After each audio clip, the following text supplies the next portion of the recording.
پھٹکڑی سے کسی کی نظر اتارنا جائز ہے؟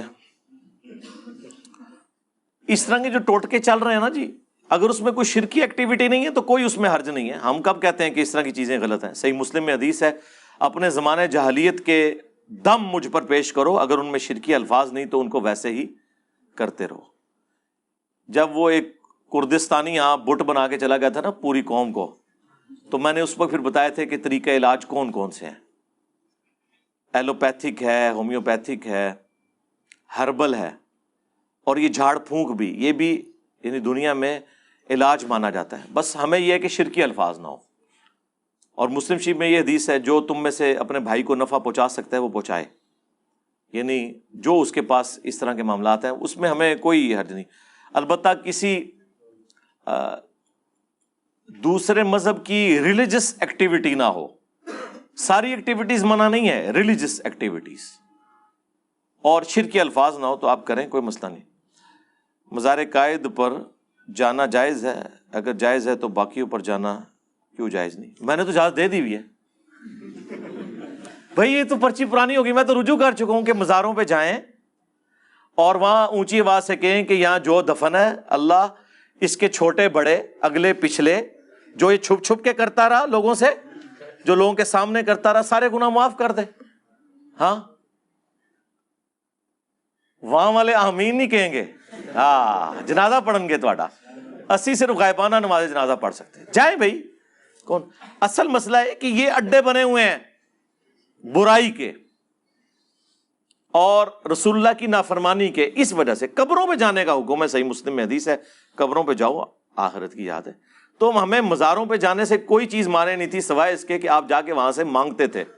اور بے حیائی کے وہ اڈے بنے ہوئے تھے، بہترین قسم کی چرس، نشاور چیزیں وہ آپ کو مزارات پہ. ظاہر ہے جی بزرگوں کی ڈیوٹیاں ہوتی ہیں نا چرسوں کے اوپر. ہاں، ڈیوٹیاں دیکھ رہے کہ سب تو بہترین چرس تو ادھر ملتی ہے جن کی ڈیوٹیاں ہیں ان شہروں میں. کیا شیشے کا دروازہ بھی ستھرا ہوگا؟ اس میں سے گزرنے والا شخص نظر بھی آتا ہے. ہاں کیوں نہیں، مسئلہ کوئی ایشو نہیں ہے، ستھرا ہوگا بشرطے کہ وہ ایک انگلی جتنا موٹا شیشہ ہونا چاہیے، پھر وہ ستھرا شمار ہوگا. باقی رہ گیا سامنے نظر آ رہا ہے بندہ تو اس سے کیا فرق پڑتا ہے میرے بھائی. ستھرا بھی جو آپ نے رکھا ہوا ہے تو 1.5 فٹ ہے، وہاں سے تو فزیکلی بندہ جاتا ہوا نظر آ رہا ہوتا ہے. وہ تو صرف اترے سے حصے کے پیچھے چھپا ہوتا ہے نا، باقی تو اگو ہی لانگ رہا ہوتا ہے نا. یہ تو نہیں ہے کہ ستھرا رکھنے سے بندہ ہی غائب ہو جاتا ہے، کوئی سلمانی ٹوپی آ جاتی ہے اس کے سر کے اوپر، تو اس سے کوئی فرق نہیں پڑتا. تو شیشہ ستھرا ہے، اتنا موٹا ہو 1 انگلی جتنا اور 1.5 ہاتھ. جو بخاری مسلم میں ہے کہ نبی علیہ السلام جو ہے وہ اونٹ کی جو پالان ہے نا اس کو بھی سترے کے طور پہ استعمال کر لیا کرتے تھے. تو اس کی ہائٹ چونکہ اتنی ہوتی ہے نا، وہ پیچھے ٹیک لگا کے بیٹھتے ہیں نا تاکہ کمر پہ لوڈ نہ آئے، وہ اونٹ کی پالان. تو وہ 1.5 فٹ 1 ہاتھ، شری ہاتھ جسے کہا جاتا ہے، آدھا گز. تو اتنی اونچی ہو تو وہ آپ کا سترا شمار ہوگا. جیسے مولانا مودودی اور ڈاکٹر اسرار نے دین کو متعارف کروایا اور ہمیشہ اسلامی نظام و خلافت کی بات کی. موجودہ نظام مسلمانوں کی سوچ، او یار یہ پرانے سوال ہیں. پاکستان میں نظام خلافت، اسلامک سسٹم ان پاکستان، یہ میری ویڈیو دیکھ لیں، ایک پوری ڈاکٹرین ہے. ٹھیک ہے. رش کی وجہ سے لوگ خانہ کعبہ کی اصلی عمارت کے علاوہ سڑک پر نماز پڑھتے ہیں، کیا یہ عمل ٹھیک ہے؟ عمل تو درست ہے لیکن صفیں متصل ہونی چاہیے. اب یہ نہیں ہے کہ اندر جگہ ہے اور آپ جو ہے وہ باہری مختلف جگہوں کے اوپر اس طرح صفیں بچھا رہے ہیں، یہ تو خلاف سنت ہے. صف کا متصل ہونا ضروری ہے. بعض اوقات لوگ اپنا سفر بچانے کی خاطر بھی سڑک کے اوپر ہی صفیں ڈال دیتے ہیں. بھائی ادھر کرنے کیا گئے ہوئے ہو؟ اور مجھے نہیں سمجھ آتی کہ جاتے ہیں یہ لوگ حرمین شریف ہیں، نماز کا سلام پھرتے ہی ہوٹل میں آ جاتے ہیں واپس. ہوٹل میں آ کے کیا کرتے ہیں؟ ٹی وی لگا کے بیٹھ جاتے ہیں. 15 دن کے لیے وہاں گئے ہوئے ہو. حج اور عمرے والے کا کیا کام ہے کہ وہ ہوٹل میں آ کے بیٹھے؟ اسی تو چاہیے بھائی ایئر کنڈیشنڈ ہے مسجد، وہاں بیٹھے ذکر اذکار کرے. واش روم جانا ہے تو بہترین واش روم وہیں پہ اویلیبل ہے. ہوٹل میں آ کے کیا کرنا ہے؟ زیادہ کھانے کے لیے نکلنا ہے، وہ بھی حرمین کی وسینٹی میں پریمیسز کے اندر آپ کو بڑی سستی کھانے کی چیزیں جو بھی اس ریٹ کے اعتبار سے وہاں کے اعتبار سے ہیں، اب تو تھوڑی مہنگائی ہو گئی ہے، وہ مل جاتی ہیں. ہوٹل میں جا کے کیا لینا ہے؟ اس لیے میں کہتا ہوں کہ جو لوگ حج عمرے کے لیے جائیں ان کا ہوٹل دور ہی ہونا چاہیے تاکہ ان کے دماغ میں خیال ہی نہ آئے واپس جانے کا. آپ فجر کے بعد چلے گئے ہوٹل میں، زور تک آرام کر لیا، زور کے بعد آئیں تو عشاء پڑھ کے جائیں.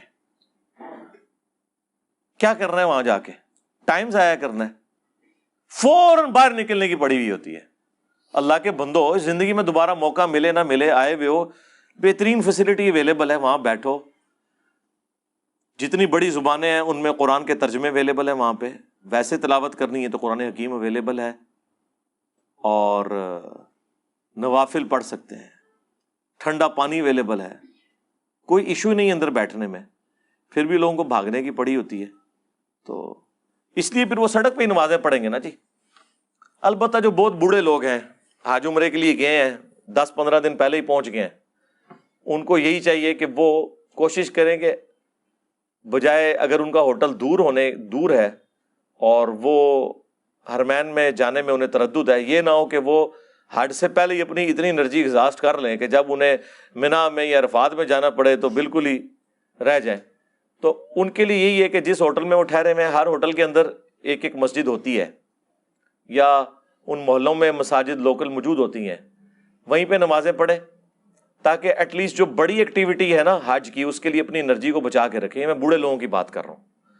اور جب حج کر چکے ہیں تو پھر جتنا رسک لے سکتے ہیں لیں، لیکن اس سے پہلے رسک نہ لیں، کیونکہ کئی لوگ پھر چل کے پاؤں میں اتنی عادت نہیں ہوتی چلنے کی، پھر طواف پہ طواف اتنے زیادہ کر لیتے ہیں کہ پاؤں ان کے لیے پھر وہ یہ حالت ہو جاتی ہے کہ جب ایکٹیویٹی کرنے کا وقت آتا ہے اس وقت بالکل رہ گئے ہوتے ہیں. تو یہ بھی اس کو مینج کرنے کی ضرورت ہے.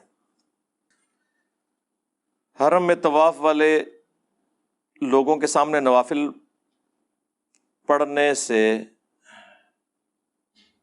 پتہ نہیں ہے کیا لکھا ہوا،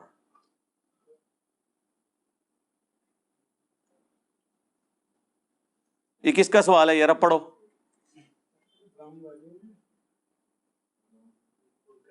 ہاں جی، کیا لکھا ہوا ہے یہ؟ رم کیا لکھا ہوا ہے؟ رم کیا چیز ہے؟ نہیں لمبی نہیں، یہ تو مذاق ہی نہیں، میں نے یہ لفظ پوچھا ہے صرف، ورنہ تو ہر بندہ میرے سے بات کرے گا، میں تو اگلے ہفتے اٹھوں گا. یہ رم لکھا ہوا ہے، کیا لکھا ہوا ہے؟ دام تو زبر کے ساتھ ہے. ہاں جی، کیا سوال ہے؟ ایک لائن میں بتائیں. سوال یہ ہے کہ جو طواف کر رہے ہوتے ہیں لوگ، جو کر لیتے ہیں وہ جو ادھر ہی نفل نیند لیتے ہیں، تو جو طواف والے ان کے آگے سے گزر رہے ہوتے ہیں. نہیں، اس میں تو میں کئی دفعہ بول چکا ہوں، نہیں گزر سکتے آگے سے. اس کا طریقہ کار یہ ہے کہ طواف، میں سن لیے سوال، طواف والے جو لوگ ہیں نا جی، وہ طواف کرنے کے بعد جب نفل پڑھنے لگے تو اپنے سامنے کسی کو بٹھا لیا کریں. میں اپنی وائف کے ساتھ گیا تھا تو وہ سامنے اس کو بٹھا لیتا تھا، تو 2 نفل پڑھ لیے، وہ سترا ہوگی سامنے. پھر آپ بیٹھ جائیں، اس سے پڑھا لیں. 2 4 گیم ہے تو ایک بندہ آگے بیٹھتا جائے اور اس کے پیچھے وہ نفل پڑھتا رہے، کوئی مسئلہ نہیں ہوتا. وہ جو طواف والے گزر رہے ہوتے ہیں نا نمازی کے آگے سے، اس میں نمازی گناہ گار ہو رہا ہے کہ وہ ایسی جگہ پہ نیت کر رہا ہے کہ طواف والے اس کے سامنے سے گزر رہے ہیں. وہاں پہ مینج کر سکتے ہیں آپ، کوئی مسئلہ نہیں ہے. سعودی عرب سے خبریں آ رہی ہیں امام کعبہ کے حوالے سے 10 سال قید ہوئی ہے. واللہ عالم جی، مجھے تو نہیں پتا یہ خبر سچی ہے جھوٹی ہے، جو بھی ہے غلط ہے. بنو امیہ ہے جی، یہ کوئی ایسی خبر ہے کہ جس کے اوپر پریشانی ہو. میرا بیٹا آیا ہوا ہے ساتھ، اس کے لیے تمام بچوں کے لیے کوئی نصیحت کرتے ہیں. بچوں کے لیے تو ہم نے کافی نصیحتیں کی ہیں. ابھی یہ پوڈ کاسٹ ریکارڈ ہوئی ہے عاقب فرید بھائی کے ساتھ، وہ آپ دیکھ لیں. وہ ساری ینگ جنریشن کے حوالے سے ہی ساری نصیحتیں میں نے کی ہیں، جو سوال انہوں نے پوچھے ہیں. اگر کسی شخص کو پیٹ وغیرہ کی بیماری ہو تو طواف کا بس وہ ایک بار وضو کر لے. اگر اس کا وضو نہیں ٹھہرتا تو ایک دفعہ ایک نماز کے لیے یا طواف کے لیے وضو کر لے تو وہ کافی ہے. بار بار اسے وضو کرنے کی ضرورت نہیں ہے. ایک نماز کے لیے ایک وضو، جب اگلی نماز کا وقت آئے تو اگلا وضو، ایک وضو کے ساتھ ایک طواف وہ کر لے، یعنی 7 چکر، اور اس کے بعد 2 نفل. قسطوں کا کام سود کا ہے یا حلال ہے؟ جی حلال ہے. اس کے اوپر میری تفصیلی ویڈیو ہے، یہ پوری ایک ڈاکٹرن ہے. چونکہ میں یہاں ورڈک دے رہا ہوں تو اگر کسی کو تفصیلی بات سمجھ نہیں ہے تو ظاہر ہے وہ تو پھر میں ہر دفعہ ہی 2 پرچیاں ہوتی ہیں قسطوں کے کاروبار پہ. تو آپ جا کے یوٹیوب پہ لکھیں حلال اور حرام کاروبار، قسطوں کا کاروبار، اسلامک بینکنگ، تفصیلی ویڈیو ریکارڈ ہے. اے ایمان والو، میرے دشمنوں اور اپنے دشمنوں کو اپنا دوست مت بناؤ. سورہ الممتحنہ. اس کی تفصیل بتا دیں. تفصیل تو یہ ہے کہ یہ ابن ابی بلتہ کے بارے میں نازل ہوئی تھی، بخاری مسلم میں آتا ہے، جس نے نبی علیہ السلام کی مخبری کر دی تھی مشرکین عرب کو، اور ان سے یہ ڈیمانڈ کی تھی کہ اس کے بدلے میرے جو اہل و عیال، میرا مال مکے میں ہے، اس کو تم نقصان نہ پہنچاؤ، کہ ان قریب رسول اللہ صلی اللہ علیہ وآلہ وسلم ارادہ رکھتے ہیں کہ مکے پہ چڑھائی کریں گے. اب تو رسول اللہ کے ساتھ یہ غداری تھی، صحابی بدری تھا لیکن نبی علیہ السلام کے ساتھ غداری کی اس نے. تو بخاری مسلم میں آتا ہے اللہ تعالیٰ نے وحی کے ذریعے رسول اللہ کو بتا دیا کہ اس طرح فلاں قافلے میں ایک عورت ہے، وہ اس کا خط لے کے جا رہی ہے. ظاہر ہے وہ مشرکین عرب کے پاس خط پہنچ جاتا تو وہ جنگ کی تیاری پہلے ہی کر لیتے، تو اس زمانے میں تو یہ بڑی انفارمیشن تھی، یہ لیک ہو جاتی. تو نبی علیہ السلام نے کچھ صحابہ کو بھیجا، حضرت علی کو بھی اس میں شامل تھے وہ اس پورے گروپ کے اندر. تو سیدنا علی نے اس عورت سے فرمایا کہ اپنا جو خط تمہارے پاس ہے یہ نکال دو. تو وہ جھوٹ بولنا شروع ہو گئی. سیدنا علی نے کہا کہ جس شخص نے مجھے بھیجا ہے نہ وہ جھوٹا ہے اور نہ وہ جھوٹا ہے جس نے اسے خبر دی ہے. ٹھیک ہے، یعنی اللہ نے خبر دی. حضرت علی کا یہی عقیدہ تھا کہ اللہ غیبی خبریں دیتا ہے. اور پھر فرمایا کہ اگر تیرے کپڑے بھی اتروانے پڑے تو اترواؤں گا، وہ خط نکال دو. جب وہ ڈر گئی کہ بھئی اب کوئی چارہ نہیں ہے تو اپنا جوڑا اس نے کھولا، اس میں سے وہ خط دیا. تو اس سے علم غیب کا بھی عقیدہ کلیئر ہو گیا. حضرت علی کو نہیں پتا تھا کہ جوڑے میں، ورنہ وہ کہتے ہیں کہ جوڑا کھولنا بیچی. ہاں جی، بڑے سے بڑا غوث ہو جی، وہ کسی صحابی کے قدموں کی خاک کے برابر، وہ کہانیاں کرانیاں بند کرو. ٹھیک ہے، اگر مولا علی کا یہ سٹیٹس ہے تو تواڈے بابے تے شاہی کوئی نہیں. ٹھیک ہے، وہ اس کو کہہ رہے ہیں کہ نکال کدھر ہی، ورنہ جاتے ہی کہتے ہیں کہ تیرے جوڑے میں نکال. میں تے دل دا حال بھی دیکھ لینا، بابے تے انج ایک نگاہ نال دیکھ لیندے نا ہر چیز. وہ جا کے رسول اللہ کی خبر بتا رہے ہیں کہ مجھے رسول اللہ نے بتایا تو ایسا ہی ہوگا، منو نہیں پتا. ہاں، تو اب جب وہ خط جو ہے وہ پہنچا رسول اللہ کی بارگاہ میں تو ظاہر ہے کہ صحابہ کا ریئیکشن تو بڑا سخت تھا. حضرت عمر نے کہا یا رسول اللہ اجازت دیں میں اس منافق کا گلا کاٹ دوں. تو اب حضرت عمر نے بالکل صحیح فتویٰ لگایا، نبی کے ساتھ غداری کرنے والا منافق ہی ہے. رسول اللہ نے فرمایا کہ چھوڑ دو عمر، بدری صاحب کی اللہ تعالیٰ نے اگلی پچھلی غلطیاں معاف کر دی ہیں. لیکن حضرت عمر سے توبہ نہیں کروائی کہ تم نے ایک بدری صحابی کو منافق کہا ہے، کیونکہ انہوں نے شرعی حکم صحیح لگایا تھا. نبی کے ساتھ غداری کرنے والا منافق ہی ہے. اسی حدیث کو امام بخاری نے ایک چیپٹر کی ہیڈنگ میں لیا ہے اور اس کے اوپر باب باندھا ہے کہ اگر کوئی شخص تاویل کی غلطی کی وجہ سے کسی مومن کو منافق یا کافر کہہ دے تو اس پہ فتویٰ نہیں لوٹتا. جو بخاری مسلم میں حدیث ہے نا، اگر کسی نے کسی دوسرے کو کہا کافر تو اگر کہنے والا درست ہے پھر تو وہی کافر ہوا جسے وہ کہہ رہا ہے، ادروائز کفر اس پہ لوٹ آئے گا. اس حدیث کی تعویل یہ ہے، یہ اس صورت میں ہے جب وہ کہنے والا اسے مسلمان سمجھتے ہوئے کافر کہہ رہا ہو. آپ پوچھیں گے اس کی پریکٹیکل مثال، میں ہاں بریلوی دیوبندی اہل حدیث سب کو پتا ہے کہ میں جو باتیں کر رہا ہوں وہ بالکل ٹھیک ہیں، اس کے باوجود مجھے قادیانی کہہ رہے ہوتے ہیں. یہ نہ سمجھیں انہیں تعویل کی غلطی لگی ہوئی ہے میرے بارے میں، یا میرے نام کے اندر جو مرزا آیا ہے اس کو پکڑ کے وہ کرتے ہیں. وہ تو میں دستا ہے میں منگولاں دی اولاد ہاں. ہاں، تواڈے صوفی سارے منگولاں نے وڈے نے، ادوں اللہ نے انہوں نے مسلط کیتا سی. ہن منگولاں نے اسلام قبول کر لیا تو ہن ویکھو تواڈے نال کیا کرتے ہیں. تو یہ جو ہے نا، یہ تعویل کی غلطی نہیں ہے. تعویل کی غلطی کیا ہے؟ جس طرح شیعہ کو لگی ہے کہ صحابہ کی تکفیر کرتے ہیں، وہ ان روایتوں کے اوپر رلائی کرتے ہیں جو ان تک پہنچی ہوئی ہیں، وہ کہتے ہیں یہ ٹھیک نہیں ہے. یہ تعویل کی غلطی ہے، یہ ایکسیپٹیبل ہے. اس لیے میں نے کہا تھا کہ اگر ہم حضرت ابوبکر صدیق کو کافر کہیں نا تو ہم کافر ہو جائیں، کیونکہ ہمیں تو وثوق سے پتہ ہے کہ وہ مومن کامل تھے.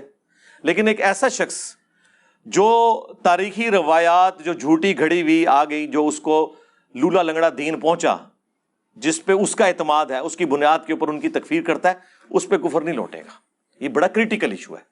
ٹھیک ہے، یہ شرعی مسائل ہے. اور یہ میں جو آپ کو باتیں بتا رہا ہوں نا، یہ پبلکلی میں سامنے لے کے آؤں، ادروائز سارے فقہا یہ ساری چیزیں کتابوں میں لکھ کے آئے ہیں. یہ حدیث عمار جو پبلکلی اب باہر آئی ہے، مطلب میرے کہنے میں تو نہیں باہر آئی ہے، یہ پہلے سے ہی موجود تھی. ٹھیک ہے، لیکن جس طرح رفع الیدین کی حدیثیں مصیبت بن جاتی ہیں حنفیوں کے لیے، حدیث عمار جو ہے وہ اہل حدیث کے لیے مصیبت بن گئی، حنفیوں کے لیے بھی بن گئی، ساروں کے لیے بن گئی. تو چیزیں موجود ہوتی ہیں تو پھر وہ اب حدیث کا تو کچھ نہیں کر سکتے، کبھی آئیں بائیں شائیں کریں گے، کبھی کچھ کہیں گے، کبھی کچھ کہیں گے. لیکن ظاہر ہے وہ جو اس طرح کے لوگ کہہ رہے ہیں ان کی تو ورتھ کوئی نہیں ہے نا. مطلب ایک بندہ اٹھ کے کہتا ہے جی میں حدیث کو نہیں مانتا، تو پھر اس کو یہ نہیں کہا جائے گا کہ حدیث عمار کو نہ مانو یا حدیث عمار کو مان لو. اس سے پھر یہ بات کی جائے گی کہ تو منکرین حدیث ہے، تو پہلے تجھے حدیث کا حجت ہونا ثابت کریں گے، تمہیں بتائیں گے حدیث کی اہمیت کیا ہے، سنت کی اہمیت کیا ہے. پک اینڈ چوز نہیں ہوگا، پھر مقدمے پہ بات ہوگی. تو یہ ابن ابی بلتہ کے بارے میں تھا. تو پھر اللہ تعالیٰ نے انڈورس کیا کہ ابن ابی بلتہ نے یہ جو غداری کی تھی منافقت کی وجہ سے نہیں کی تھی، دنیا کی محبت میں کر دی تھی. اسی لیے میں کہتا ہوں کہ یہ جو مسلم کی حدیث ہے علی سے محبت نہیں رکھے گا مگر مومن، علی سے بغض نہیں رکھے گا مگر منافق، اس کی بنیاد پہ حضرت علی کے مخالفین پہ آپ منافقت اس لیے نہیں لوٹا سکتے کہ ہمیں ان کی دل کی کیفیت نہیں پتا کہ انہیں شیطان نے ورگلا دیا یا دنیا کی محبت میں ڈوب کے انہوں نے کیا، یہ جینوئنلی حضرت علی سے بغض کی وجہ سے کیا. اس کا فیصلہ تو وقت کا پیغمبر کر سکتا ہے. اب وقت کا پیغمبر وہاں موجود تھا، انہوں نے فیصلہ کر لیا. حضرت عمر نے تو فیصلہ جو کیا وہ ٹھیک کیا جب تک رسول اللہ وہاں موجود نہ تھے، لیکن اللہ کے نبی کو تو اللہ نے وحی کے ذریعے بتا دیا کہ دنیا سے مغلوب ہوا ہے. پھر اس کانٹیکسٹ میں سورہ ممتحنہ کی آیات نازل ہوئی کہ ایمان کا تقاضا یہ ہے کہ تمہارے اپنے قریبی رشتہ دار کوئی بھی ہو جائے، اللہ اور اس کے رسول سے آگے کوئی نہیں ہونا چاہیے، اور تمہاری دشمنی اور دوستی کا معیار اللہ کی ذات ہونی چاہیے. یہ اصل میں اس کا پورا ہے. اس کے اوپر تو ہر گھنٹوں بولا جا سکتا ہے. میری آپ ویڈیو دیکھ لیں، اللہ اور اس کے رسول سے محبت، اس کانٹیکسٹ میں اور حدیثیں میں نے بیان کی ہیں. اپنے کسی پیر یا مالک کی جوتی چومنا کیسا ہے؟ مطلب اس سے کیا ہوگا؟ جوتی چومنے سے کیا ہوگا؟ کیا ملے گا؟ ٹھیک ہے جو چوم رہے تو چاٹ رہے. جب وہ کہتے ہیں ہم ان کے کتے ہیں در کے، تو کتے تو پاؤں چاٹتے ہیں تو چاٹنے دیں، آپ کا کیا لے رہے ہیں؟ شرعی طور پہ تو فضول حرکت ہے یہ. اور اگر یہ وہ جوتی حد رکوع کر کے جھک رہے ہیں تو وہ تو پھر حرام کی کیٹیگری میں ہے. اگر یہاں اٹھا کے ایسے چوم رہے ہیں تو پھر حرام کا فتویٰ نہیں لگاتے ہم، چوم لو.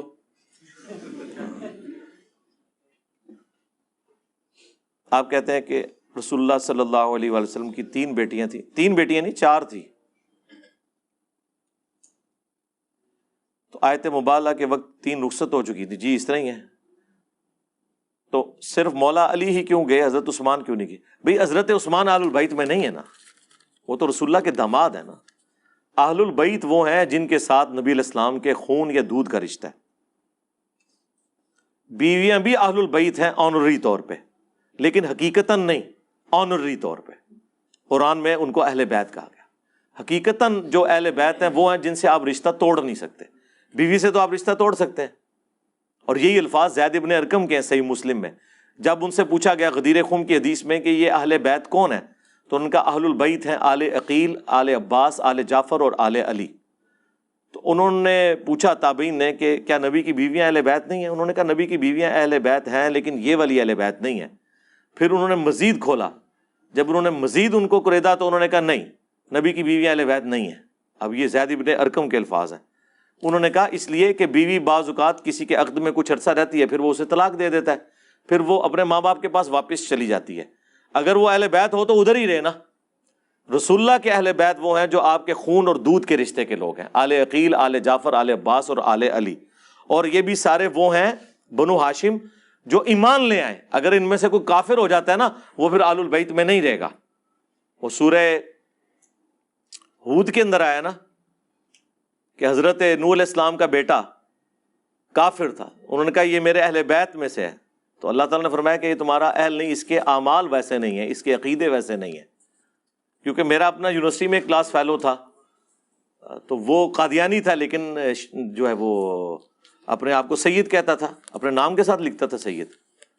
تو اہل البیت وہ ہوں گے جو اس عقیدے پر بھی قائم ہوں، اسلام نہ چھوڑ چکے ہوئے ہوں.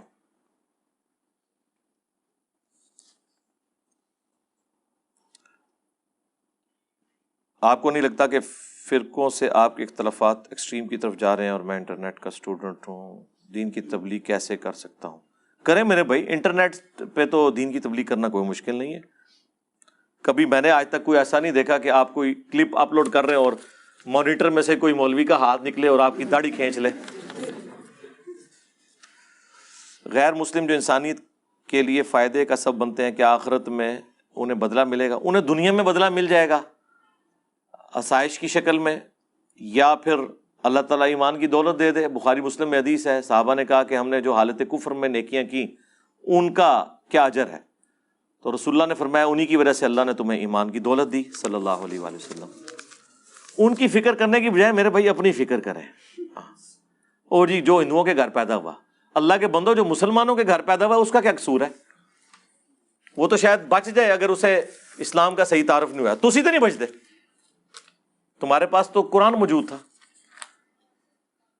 بریلوی مسلک کے لوگ پیروں کے درباروں پر جا کر دعا مانگتے چادر چڑھاتے ہیں, کیا یہ جائز ہے؟ نہیں, کوئی جائز نہیں ہے. دعا مانگیں ان کے لیے, مرے ہوں کے لیے, پھر ٹھیک ہے. اگر ساس بغیر کسی وجہ کے بہو کو ناپسند کرے اور حقیر جانے تو بیٹے کا کیا فرض بنتا ہے؟ کیونکہ بیٹا بھی انسان ہے اور ماں کے اس رویے سے بہت اپ سیٹ ہو جاتا ہے. یہ تو ہر گھر کی سٹوری ہے, تو اس لیے پریشان ہونے کی ضرورت نہیں ہے, ایک نیچرل چیز ہے. اگر تو یہ آپ کے ساتھ عذاب نازل ہوا ہے نا تو پھر تو آپ پریشان ہو. اگر ہر گھر کی یہ سٹوری ہے تو اس میں تو یہ نیچرل ایک چیز ہے. تو اس کو آپ نے جو اسلام میں تو ساس کا رشتہ ہے ہی نہیں ہے. اسلام میں تو شادی ہوتے ہی بچوں کو الگ کر دیا جاتا تھا. ظاہر اس زمانے میں علیحدہ مکان نہیں بنانا پڑتا تھا نا, ایک خیمہ ہی الگ لگتا تھا نا. اب ہماری ضرورتیں بھی بہت زیادہ بڑھ گئی ہیں جس کی وجہ سے سارے عذاب نازل ہو گئے. تو ابھی یہ جو پوڈ کاسٹ میں نے کی ہے عاقب فرید کے ساتھ, وہ آپ دیکھ لیں, اس میں میں نے ان سارے معاملات کے اوپر بڑی تفصیلی گفتگو کی ہے. خطرناک باتیں کی ہیں اس میں, خطرناک سے بھی اگلا ورژن. کیا عورت کا چہرہ اور ہاتھ اس کے سطر میں شامل ہے؟ چہرہ تو شامل ہے جی, ہاتھ بس اتنے جو عام حالت میں کھلے رہتے ہیں اس کا تو کوئی پردہ نہیں ہے. دستانے پہننا کوئی ضروری نہیں ہے. چہرے کا تو پردہ ہے, میرے اس کے اوپر پوری ڈیٹیل ویڈیوز ریکارڈ ہیں چہرے کے پردے کے اوپر. جو عثمان کی شہادت سے فتنہ شروع ہوا وہ اچانک حضرت معاویہ کے دور میں ختم ہو گیا. نہیں, کوئی نہیں ختم ہوا. حضرت عثمان کی شہادت سے فتنہ نہیں شروع ہوا, فتنہ شروع ہے حضرت عمر کی شہادت سے. بخاری مسلم میں حدیث ہے کہ میری امت اور فتنوں کے درمیان دروازہ عمر ہے, جب اسے توڑ دیا جائے گا تو امت پہ فتنے شروع ہو جائیں گے. حضرت عمر کی مینجمنٹ بڑی اسٹرانگ تھی, زیرو ٹالرنس تھی. کوئی وظیفے نہیں ایسے لگائے ہوئے تھے کہ لوگ ہارڈر عام ہو جائیں اور مال غنیمت کو مس یوز کرنا شروع کر دیں, جو بعد میں بنو امیہ کے گورنروں نے کیا.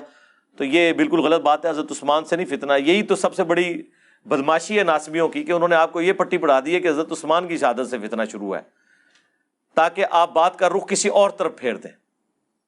سب سے پہلے تو حضرت علی کو گھیڑے میں لے آئیں گے نا, پھر وہ بھائی فتنوں کا آغاز حضرت عمر کی شہادت سے ہوا ہے وہ اصل میں, اور یہ رسول اللہ کا فرمان ہے. یہ باقی جو یہ آپ کے بکواسیات ہیں علماء کے اور بزرگوں کے. ہم جو بتا رہے ہیں وہ بخاری مسلم دونوں میں حدیث ہے کہ میری امت اور فتنوں کے درمیان دروازہ عمر ہے, جب عمر کو توڑ دیا جائے گا فتنے شروع ہو جائیں گے. اس حدیث کی شرح بھی یہ بیان کر کے بتائیں. 2812 تے کر ہی نہیں سکتے نا, ایدی شرح بیان کرو. بس یہ آپ بات کر کے دیکھیں تو ان کے چہرے کے رنگ بدلنے شروع ہو جائیں گے. کیا یہ فتنہ حضرت معاویہ کی سیاست کا حصہ تو نہیں تھا؟ سیاست معاویہ تو زندہ باد ہے, آپ کو نہیں پتا؟ جب نواز شریف کے خلاف فیصلہ دینے والے جج ارشد ملک نے اعتراف کر لیا کہ فیصلہ زبردستی لیا گیا, اور جسٹس شوکت صدیقی نے وکلاء سے بات کرتے ہوئے ساری کہانی بیان کر دی, اب سپریم کورٹ یعنی وقت کے قاضی کا کیا فرض بنتا ہے؟ ظاہر ہے جی اب یہ سارا تماشا جب کھل چکا ہے تو انہیں اللہ سے ڈرنا چاہیے. اور جو اس قسم کے جتنے بھی ڈیسیژن کرتے ہیں, ہم تو پہلے کہہ رہے ہیں کہ یار یہ عدالتیں بھی ہماری اور ہمارے ججز بھی, ہمارے ریاستی اداروں کے لوگ بھی سارے کمپرومائزڈ ہیں. اب تو میرا خیال ہے کوئی نہیں بچا جس کی آپ کو حقیقت نہ پتہ چل گئی ہو. عمران خان صاحب پہلے ان لوگوں کے گناہوں پہ پردہ ڈالتے تھے, اب خود اس کے وکٹم بنے ہوئے ہیں. تو آپ دیکھ لیں کہ ان کو بھی اب پتہ چل چکا ہوگا فرض کیا بنتا ہے. یہ تو سوال وہ پوچھے نا, ان کو نہیں پتا. ہمارے قریبی رشتہ دار ہیں, نماز پڑھتے ہیں, قرآن بھی ترجمے سے پڑھتے ہیں, مگر زکوٰۃ نہیں دیتے, حدیثوں کے منکر ہیں. حدیثوں کا منکر ہونا ایک الگ چیز ہے, زکوٰۃ کی تو فرضیت قرآن میں آئی ہے. کروڑ ہونے کے باوجود سود لیتے دیتے ہیں, ہمارا ان کے ساتھ رویہ کیا ہونا چاہیے؟ آپ کا رویہ یہ کہ بس خوشی غمی میں شامل ہوں, ایکسٹرا آرڈنری آپ کے ان کے ساتھ کوئی معاملات نہیں بڑھا کے کر سکتے. رشتہ داریاں نہ کریں ایسے لوگوں کے ساتھ, جو آلریڈی رشتہ ہے وہ تو آپ توڑ نہیں سکتے. باقی جڑیں بڑھو, سمجھاؤ انہوں نے. پچھلی اتوار ایک بندہ آپ سے ملنے آیا, اس نے جاتے وقت آپ کے ہاتھ پر بوسہ لیا. بھائی میں نے کسی کو کہا کہ بوسہ لے, آ کے آپ ایک بندے نے ہاتھ پکڑا اور اس نے کام ڈال دیا ہے. تو میرے پاس اب میں اسے چھڑوا رہا ہوں.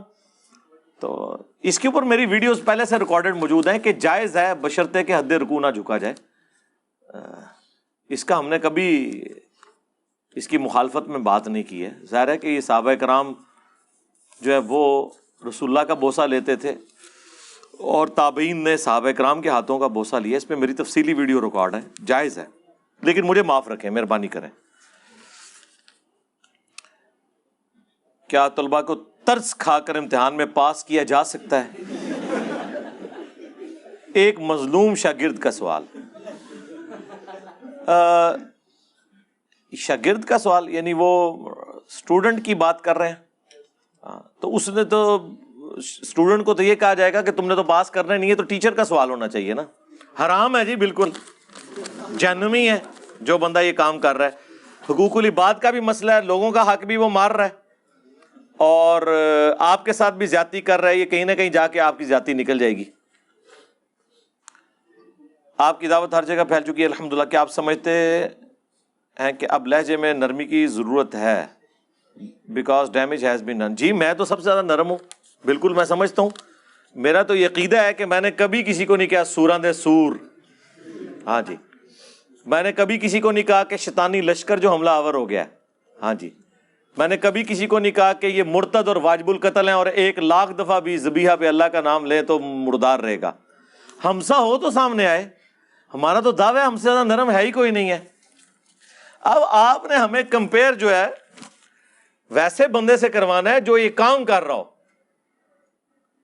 یہ تو آپ یہ بات کر رہے ہیں کہ آپ کرکٹ کے بال کو گولف کے بال سے کمپیئر کروانا شروع کر دیں اور بیٹ کو کمپیئر کروانا شروع کر دیں گولف کی چھڑی کے ساتھ. یہ تو زیادتی والی بات ہے. جو یہ کام کر رہا ہے نا, پہلے تو بندہ لے کے آئیں جو یہ والا کام کر رہا ہے جو میں کر رہا ہوں, پھر کمپیریزن ہوگا نا. یہ تو نہیں ہو سکتا کہ آپ کہیں کہ وہ شخص موٹر بائک جو ہے وہ بغیر پیڈل مارے چلاتا ہے, آپ سائیکل پیڈل مار کے کیوں چلا رہے ہیں؟ تو میں آپ کو بتاؤں گا میرے بھائی سائیکل جو ہے وہ پیڈل مار کے ہی چلتی ہے, اس میں تو پیٹرول نہیں ڈلتا. ٹھیک ہے, تو وہ تو چلا رہا ہے ایک ایسا موٹر بائک جس کے اندر پیٹرول جلتا ہے, اس میں اس کو پیڈل مارنے کی ضرورت نہیں ہے. تو دو مختلف چیزوں کو کمپیئر نہیں کروایا جاتا. اپنی عقل کا بھی علاج کروائیں. پہلے مجھے بتائیں یہ جو اختلافی موضوعات جس کے اوپر میں بات کرتا ہوں, اگر تو طارق جمیل صاحب کبھی چشتی رسول اللہ یا اشرف علی رسول اللہ کے اوپر ویڈیو کو ریکارڈ کروا چکے ہیں تو مجھے لنک بھیجیں, میں سیکھ لوں گا کہ اس طریقے سے وہ پرابلم ہائی لائٹ کی جائے, تو انشاءاللہ کر لیں گے. تو میرا یہ دعویٰ ہے کہ جتنا غم میرے سینے کے اندر ہے اس امت کا, پچھلے 1000 سال میں جو گمراہیاں آپ کے بزرگوں نے پھیلائی ہیں اس کے اگینسٹ پلانٹ ارتھ پہ مجھ سے زیادہ نرم بندہ کوئی نہیں ہے. اتنا نرم بندہ کہ یہ ساری گمراہیاں جان کے بھی وہ کہے کہ آپ ان کے پیچھے نمازیں پڑھو, ان کو گالی گلوچ نہ کرو, ان پہ ترس کھاؤ, چندے ان کو دو. آپ جن کو نرم بھی پیش کر رہے ہیں میرے بھائی, ان کی جب ویڈیو لیک ہوتی ہیں تو آپ دیکھیں ہاتھ نہیں ملا رہے ہوتے کسی کے ساتھ وہ لوگ. چھوڑیں کیا بات کرتے ہیں, آپ اپنے استاد جیسا کوئی لے کے آئیں تو پھر بات کیجیے گا.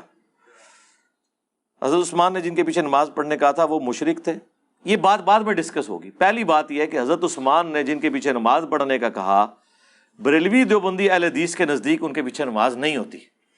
ہاں ایڈا اگے نہ ٹورو, میں تہاڈی لت پکڑ کے کھچ لینا, تمہیں چک وڑ لینا. ہاں یہ کہتے ہیں اہل بدعت اور بد مذہبوں کے پیچھے نماز پڑھنا واجب الاعادہ مکروہ تحریمی ہے. تو حضرت عثمان کو جو شہید کرنے آئے تھے, جو انہوں نے آپ کو بتایا ہوا ہے, وہ ان کو بد مذہب بھی مانتے ہیں, بلوائی کہتے ہیں, کبھی کہتے ہیں خارجی, کبھی کہتے ہیں سبائی پارٹی. یہ جو آگے نیٹی گریٹیز ہیں تو بعد میں ڈسکس ہوں گی. جب مقدمہ پہلے ہی ختم ہو گیا, پہلی پیشی پہ ہی آپ کا مقدمہ فارغ ہو گیا, تو اب اس کی باریکیوں میں تو جانے کی ضرورت ہی نہیں ہے کہ وہ کیا تھے. وہ وہی تھے جو آپ کے بزرگ مانتے ہیں. اس کے باوجود ہم نے جب یہ حدیث 695 نکالی بخاری کی کہ حضرت عثمان نے کہا ان کے پیچھے نماز پڑھو, اس سے پہلے ان کو کیوں نہیں کبھی توفیق ہوئی کہ آپ کو یہ حدیث بتاتے, اگر یہ اتنے مخلص ہوتے. انہوں نے تو آپ کو یہ بتایا وہ سارے کافر تھے. آج جب ہم نے حدیث بتائی ہے تو آپ نٹی گریٹی میں پڑھ گئے ہیں جی وہ کیڑے بدھے کے چک دے سن, اور جاؤ کام کرو اپنا, نکلو اتوں. ایک کہانیاں کسی اور نو کراؤ, تہاڈا واسطہ پڑھ لکھے بندے نال پیا ہے. ٹھیک ہے, میں تے وہ کہتے ہیں نا 100 سنار کی اور 1 لوہار کی. ٹھیک ہے, تے میں ایک بھی نہیں مارتا, صرف چکتا میں انج کر کے انج نٹدے ہو تسی.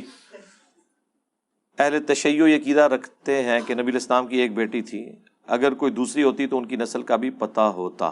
نسل چلی نہیں نا جی آگے, پتہ کہاں سے ہونا ہے؟ یہ تو اسی طریقے سے آپ کہیں کہ حضرت یعقوب علیہ السلام کے 12 بیٹے تھے تو صرف یوسف ہی پیغمبر کیوں تھا؟ باقی کافر تو نہیں تھے, وہ اللہ نے ان کو صحابی بنا دیا تو ایک کو چوز کر لیا. یہ کون سا کوئی نیا کام ہوا ہے؟ پہلے بھی ایسے ہوتا رہا. تو نبی علیہ السلام کی بھی 4 میں سے اللہ نے ایک بیٹی کو چنا کہ ان سے اہل البیت چلیں گے, بس باقیوں کی اولاد آگے چلی نہیں نا. انما یرید اللہ والی آیت کے مطابق نبی علیہ السلام سے پیشاب کرنا اور باقی چیزیں وغیرہ باتیں درست ہیں کیا نجس میں آتی؟ یہ اس چیز کا جو آپ نے یہ معنی لے لیا یہ تو بالکل غلط ہے.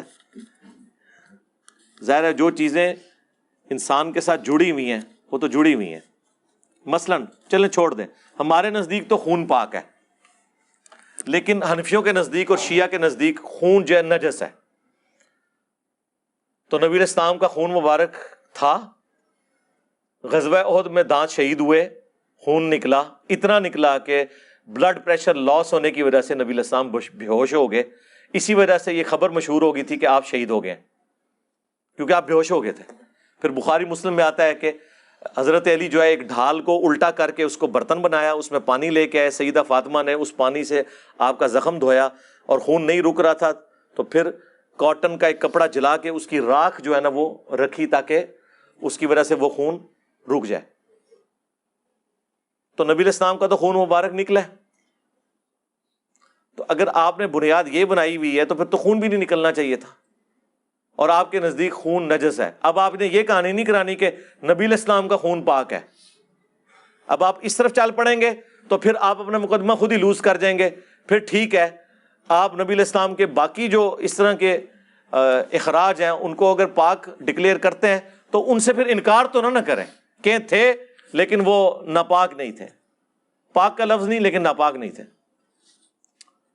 حضرت سلمان علیہ السلام وفات کے بعد چھڑی کے سہارے کھڑے رہے. اتنا عرصہ ان کے گھر والوں کو بھی معلوم نہیں تھا جی وہ گھر میں کدھر تھے میرے بھائی. وہ ٹیمپل آف سلیمان بنا رہے تھے. ان کے گھر والے تو نہیں تھے کہ 5 منٹ بعد آ کے میسج آ جائے کتنے ہو. ہاں پیغمبر تھے جناب, بڑا روب تھا ان کا. جن سے جن بھی ڈرتے ہوں ان کی بیویوں کی کیا مجال ہوگی کہ ان کو پھر وہ پیغمبر بھی مانتی ہوں ان کو. تو ایک طریقے تک ہی ہوتا ہے نا, اتنی باریکیوں میں نہ پڑھیں. فاتحہ کے بغیر نماز نہیں ہوتی, تو جس رکعت میں امام قرات کرتا ہے اس میں فاتحہ پڑھنا لازمی ہے کہ نہیں؟ آپ اگر سرن نمازیں ہیں تو پیچھے پڑھیں, اگر جہرن ہے تو سن لینا کافی ہے. اس میں میری تفصیلی ویڈیو ریکارڈ ہے.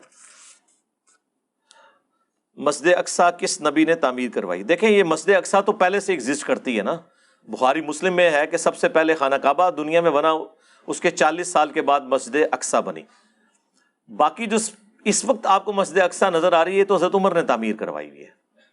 نبی علیہ السلام کے مبارک زمانے کے اندر اقصی کا مطلب ایک دور کی مسجد کے طور پہ بھی لیا جاتا ہے. تو مسجد تو وہ یروشلم والی, پہلے اسے ایلیا کہا جاتا تھا, یروشلم کہا جاتا تھا. ابھی یروشلم کا لفظ تو استعمال ہوتا ہے مسجد ایلیا. قرآن نے اس کے لیے مسجد اقصی کا لفظ استعمال کیا, دور کی مسجد. لیکن رومنز جو تھے یہودی اور نصرانی وہ اسے ایلیا, مسجد ایلیا کہا کرتے تھے. تو وہ شروع سے ہی موجود ہے جی. پہلے زمانے میں لوگ خوابوں کی تعبیر انبیاء کرام سے پوچھتے تھے جیسا کہ یوسف علیہ السلام نے, لیکن اس دور میں ایک ہی خواب بار بار آ رہا ہے اور پریشان. تو اس دور کے لیے نبی علیہ السلام تو آپ کو بتا گئے ہیں نا, پوچھنے کی کیا ضرورت ہے؟ کسی حدیث میں نہیں ہے کہ خواب آئے تو نکل پڑو پوچھنے کے لیے. کوئی ہے ایسی حدیث؟ حضور کو پتا تھا لوگ کمائی کریں گے اس کے ذریعے. آپ نے آپ کو پیٹ رول بتا دیا. بخاری مسلم کی حدیث ہے خواب کی 3 قسمیں, اللہ کی طرف سے, شیطان کی طرف سے اور نفس کی طرف سے. اور اس میں فرمایا کہ اگر برا خواب دیکھو تو کسی سے ذکر نہ کرو اور بائیں طرف 3 دفعہ تھوک دو. اور فزیکلی تھوکنا نہیں, بس ایسے کر دو. That's all. تعبیر پوچھنا نکل پڑو یہ تو کہیں نہیں لکھا. رسول اللہ کے زمانے میں چونکہ ایک وحی کا سلسلہ جاری تھا, نبی علیہ السلام کو اللہ تعالیٰ وحی کے ذریعے بتا دیتا تھا. آپ کو ایک علم سکھایا گیا تھا. حضرت یوسف علیہ السلام کو بھی خوابوں کی تعبیر کا علم سکھایا گیا تھا. یہ علم اس طرح ٹرانسفر نہیں آگے ہوا. ایک ہی خواب کی کئی تعبیریں لوگ بیان کر رہے ہوتے ہیں, اندازے ہی ہوتے ہیں. زیادہ تر تو وہ بادی چیزیں کھا کے ہی وہ خواب آ رہے ہوتے ہیں. جو پیٹ خواب ہیں وہ تو بہت کم ہوتے ہیں، ٹھیک ہے، وہ نبوت کا 46واں حصہ ہے، بخاری مسلم میں حدیث ہے میری وفات کے بعد اب غیب کی خبروں میں صرف خواب باقی ہے۔ میں نے پچھلے دنوں بڑی تفصیلی ویڈیو نبی علیہ السلام کو خواب میں دیکھنا، خواب میں دیدار مصطفیٰ، تفصیلی ویڈیو خواب کے حوالے سے ہر چیز ریکارڈ کرائی ہے۔ یہ تعبیر کا علم آپ ڈیفینیٹلی بتا ہی نہیں سکتے۔ بخاری مسلم میں حدیث ہے، ایک صحابی نے خواب دیکھا، نبی علیہ السلام کے پاس آ کے بیان کیا تو حضرت ابوبکر نے کہا یا رسول اللہ اجازت دیں میں اس کی تعبیر بیان کرتا ہوں۔ وہ میں نے کربلا والے ریسرچ پیپر میں خواب ڈالا ہوا ہے، کاش حضور بیان کر جاتے۔ ویسے تو ہمیں بھی اس کو دیکھ کے اندازہ ہو رہا ہے کہ کیا ہوا ہے، ہم نے تو کسی حد تک اس کو بیان کیا ہے۔ تو حضرت ابوبکر صدیق نے جب بیان کی تو انہوں نے کہا یا رسول اللہ میں نے ٹھیک تعبیر بیان کیا؟ آپ نے فرمایا کچھ ٹھیک ہے کچھ غلط ہے۔ آپ مجھے بتائیں حضرت ابوبکر صدیق کو اگر خواب کی تعبیر کا علم نہیں ہے تو تھوڑے بابے تو شاہی کوئی نہیں، ظاہر ہے یہی کہہ رہے ہیں نا۔ وہ خواب دیکھا تھا اس نے، ایک شخص نے، کہ آسمان پہ ایک بادل چھایا ہوا ہے جس سے گھی اور شہد ٹپک رہا ہے، اور لوگ اپنی اپنی حیثیت کے مطابق اس کو اپنے برتنوں میں بھر کے لے کے جا رہے ہیں، اور اتنے میں آسمان سے ایک رسی بھی لٹکی ہوئی ہے۔ رسول اللہ صلی اللہ علیہ وآلہ وسلم اس رسی سے اوپر آسمان پہ چڑھ جاتے ہیں، پھر ایک دوسرا شخص اس رسی سے اوپر چڑھ جاتا ہے، پھر ایک تیسرا شخص اس رسی سے اوپر چڑھ جاتا ہے۔ جب چوتھا شخص وہ رسی پکڑتا ہے تو وہ رسی ٹوٹ جاتی ہے، اور پھر اس شخص کے لیے وہ رسی دوبارہ جوڑی جاتی ہے، پھر وہ بھی اوپر چڑھ جاتا ہے، خواب فنش۔ اب وہ یہ بندے نے خواب جب بیان کیا ہے تو حضرت ابوبکر بیٹھے ہوئے تھے، ان کا یا رسول اللہ اجازت دیں تو میں اس کی تعبیر بیان کرتا ہوں۔ ان کا یا رسول اللہ یہ جو آسمان سے گھی اور شہد ٹپک رہا ہے نا، یہ اللہ تعالیٰ کی طرف سے جو وحی اور دین ہے، اور لوگ اپنی حیثیت کے مطابق جس کا جتنا ظرف ہے وہ دین میں سے لے رہا ہے، اور آسمان سے یہ جو زمین پہ رسی لٹکی ہوئی ہے، یہ جو خالق اور مخلوق کا رشتہ اس حوالے سے قائم ہے۔ رسول اللہ صلی اللہ علیہ وآلہ وسلم اس رسی سے اوپر چڑھ جائیں گے، یعنی آپ کو موت آ جائے گی، اس کے بعد ایک اور شخص جو آپ کی جگہ پہ ہوگا وہ بھی اوپر چڑھ جائے گا، کیونکہ اس میں وہ ان بندوں کے نام نہیں ہے نہ ان کی شکلیں اس بندے نے دیکھی تھی۔ پھر ایک دوسرا شخص بھی چڑھ جائے گا، جب تیسرا چڑھے گا نا، ٹوٹل گنتی میں چوتھا، لیکن نبی علیہ السلام کے بعد جو تیسرے والا ہوگا تو وہ رسی ٹوٹ جائے گی، پھر اس کے لیے اس رسی کو دوبارہ جوڑا جائے گا، پھر وہ بھی اوپر چڑھ جائے گا۔ پھر حضرت بکر نے کہا یا رسول اللہ میں نے ٹھیک تعبیر کی؟ آپ فرمایا کچھ ٹھیک ہے کچھ غلط۔ انہوں نے کہا یا رسول اللہ آپ کو میں اللہ کی قسم دیتا ہوں اس کی صحیح تعبیر بیان کریں۔ آپ نے فرمایا مجھے قسم نہ دو، اور آپ نے تعبیر بھی بیان نہیں کی۔ لیکن ظاہر ہے وہ کلیئر ہو گیا تھا کہ نبی علیہ السلام اوپر چڑھے، اس کے بعد سیدنا ابوبکر بھی چڑھ گئے، حضرت عمر بھی چڑھ گئے، لیکن حضرت عثمان کے دور میں وہ رسی ٹوٹ گئی۔ یعنی جو آسمان اور زمین کا رشتہ تھا نا، اس پرفیکشن کے ساتھ جو پہلے دو خلفاء کے دور میں تھا، جو خلافت محفوظہ تھی سیدنا ابوبکر و عمر کی، وہ خلافت مفتونہ بن گئی بعد میں، یعنی فتنوں کا دور۔ پھر اس شخص کے لیے رسی کو جوڑ دیا گیا، یعنی اس شخص کی شہادت جو ہے وہ ان غلطیوں کا کفارہ بن گئی جو ان کے دور خلافت میں ہوئی۔ اللہ نے ان کو اس تکلیف میں ڈال کے ان کو پاک و صاف کر کے اوپر اٹھا لیا، اس کے لیے وہ رسی جوڑی گئی۔ سمجھ آئیے آپ کو بات کی؟ بخاری مسلم میں حدیث ہے نا کہ انسان کو کوئی بھی دکھ درد اندیشہ، حتیٰ کہ پاؤں میں کانٹا بھی چبھ جائے تو اللہ تعالیٰ اس کے بدلے بھی اس کی غلطیاں گناہ معاف کر دیتا ہے۔ یہ ساری حدیثیں میں نے کربلا والے ریسرچ پیپر میں ایک ترتیب سے ڈالی ہوئی ہیں حضرت عثمان کی شہادت کے اسباب۔ تو میرے بھائی اگر حضرت ابوبکر صدیق صحیح تعبیر نہیں بیان کر سکے تو آپ کے بابے بیٹھ کے کون سی تعبیریں بیان کر رہے ہیں؟ ابن سیرین کی طرف وہ کتاب الرؤیا ایک منسوخ کی ہوئی ہے، مارکیٹ میں ہے، لے کے بیٹھ جائیں کسی جگہ، آپ دکان کھول کے تعبیریں بیان کریں۔ اس میں وہ جس طرح کی مدنی ٹی وی کے اوپر بھی ایک پروگرام لگتا ہے، اس میں خواب کی تعبیریں بیان کی جاتی ہیں، ٹھیک ہے جی۔ اور حالت یہ ہے کہ اس میں بتا رہے ہیں کہ جی مچھلی جو ہے وہ گونگی کیوں ہے۔ ویل مچھلی کی آوازیں ہم نے سن لی ہیں، ان کو ابھی تک مچھلیاں گونگی نظر آ رہی ہیں۔ اس کا جواب دیں گے، وہ کہیں گے نہیں وہ تو مچھلی نہیں، وہ تو میملز میں آتی ہے۔ تو پھر انہیں بتائیں، بخاری مسلم میں حدیث ہے، ایک سفر کے دوران ابو عبیدہ ابن جرح لشکر کے امیر تھے، نبی علیہ السلام نے بھیجا تو وہ کہتے ہیں ہم پہ فاقہ آ گیا، تو اللہ تعالیٰ نے ایک بہت بڑی سمندری مچھلی جو ہے وہ سمندر کے کنارے پھینک دی۔ وہ بعض اوقات ہو سکتا ہے وہ نیچرلی آ گئی ہو، آ جاتی ہیں بعض اوقات، ضروری نہیں کہ معجزہ ہی ہوا ہو، نیچرل بھی آ جاتی ہے۔ بہرحال وہ کہتے ہیں ہم کتنے دن اس کو کھاتے رہے، اور جب اس کی وہ جو ڈھانچہ جوڑا گیا تو ایک اونٹ سوار اس کے نیچے سے گزر جاتا تھا۔ اونٹ پہ بیٹھا ہوا شخص اس کے نیچے سے گزر جائے، اتنا بڑا اس کی آپ سمجھ لیں جو ڈھانچہ تھا، تو وہ ویل مچھلی اتنی بڑی ہو سکتی ہے. ویل مچھلی آپ کو پتا ہے نا، اٹلانٹک میں اور پیسیفک اوشن میں اتنی بڑی بڑی ویل مچھلیاں ہیں کہ 11 ہاتھی ہونا افریقن اس کے برابر ایک ایک ویل مچھلی ہے. اب اتنی بڑی ویل مچھلی، تو وہ ویل مچھلی ہو سکتی ہے اور کوئی مچھلی اتنی بڑی نہیں ہوتی ہے. تو اس سے یہ بھی ثابت ہو گیا کہ ویل مچھلی حلال ہے. حنفیوں کے لیے یہ حدیث بڑی مصیبت ہے. وہ کہتے ہیں ہو سکتا ہے کوئی ایسی مچھلی بھی ہو. ہاں آپ بھی تلاش کریں، میں بھی تلاش کرتا ہوں. انہوں نے کیا سی نا کراچی دے مفتی نے کہ ہو سکتا ہے اس میں اشلی تھانوی والے بات میں بھی کوئی حکمت ہو. میرا تعلق وہابیہ فرقہ سے تھا، الحمدللہ ریورٹ ہو کے مسلمان ہوا ہوں. یہ صرف مسلمان، ٹھیک ہے، اچھا لکھا ہے، مسلمان وہ بھی نہیں ہے. میرا سوال یہ ہے کہ کیا شریعت سے کوئی ایسا نظام دیا ہے شریعت نے کہ مرنے والا قرآن بے شک نہ پڑھتا ہو مگر اس کے مرنے کے بعد لوگ 2-3 ہزار قرآن اس کے اکاؤنٹ میں ٹرانسفر کرتے ہیں. 2-3 ہزار اکاؤنٹ ٹرانسفر کرنے والے صحابہ اور اہل بیت بھی ہونا، اس کی آخرت میں کوئی فرق نہیں ڈال سکتے میرے بھائی.